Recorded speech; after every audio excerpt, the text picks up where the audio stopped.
the testing could have been ramped up very quickly. In a few countries that have almost avoided the epidemic entirely, like Taiwan, New Zealand, Australia, they took their experience and actually prepared, and so they moved a lot faster. So we, we'll have to prepare for the next one. That, I'd say is will get attention this time.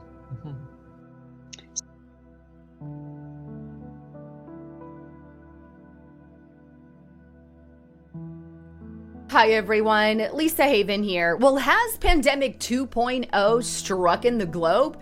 You see, over in the country of China, the country that just so happens to be where a lot of viruses break out. Well, over in China, they are now encouraging the globe to remain calm as the first human case of H10N3 bird flu breaks out and strikes its very first victim. Now, I don't know about you, but I don't exactly trust the country of China, especially after all the lies that they told about the coronavirus pandemic. Now,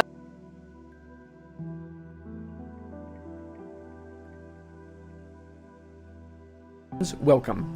Yesterday I posted my report detailing the Gates Foundation's funding of gain-of-function research into H5N1, attempting to get it to cross over into humans. And I asked the question, is bird flu going to be the next pandemic?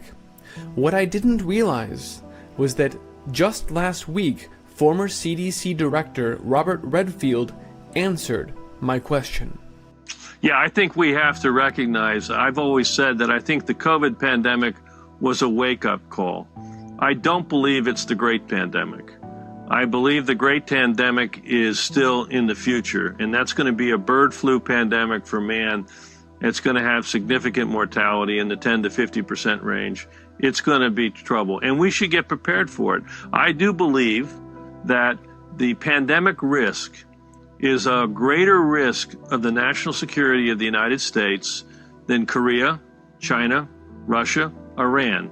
And we ought to start investing proportional to that national security risk so we're prepared. Wow. So the former CDC director, who, for the record, was very much involved in and entirely aligned with Dr. Fauci on the response to COVID-19, is telling us in no uncertain terms that, yes, bird flu will be the next plandemic.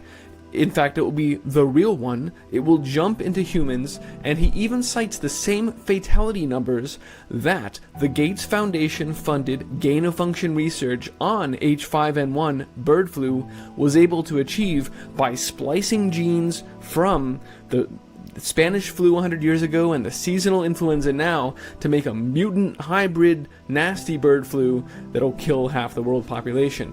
That's what the media has been telegraphing us is about to happen.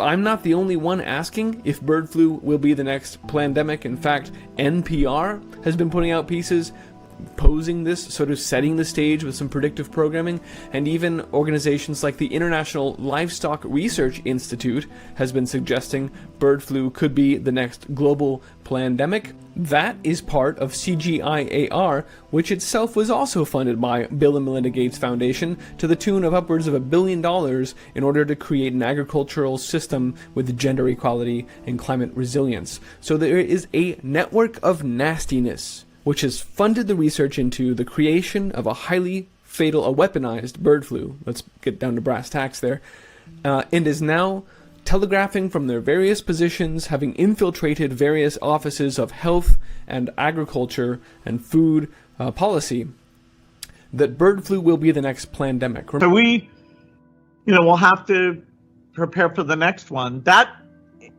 I'd say is will get attention this time.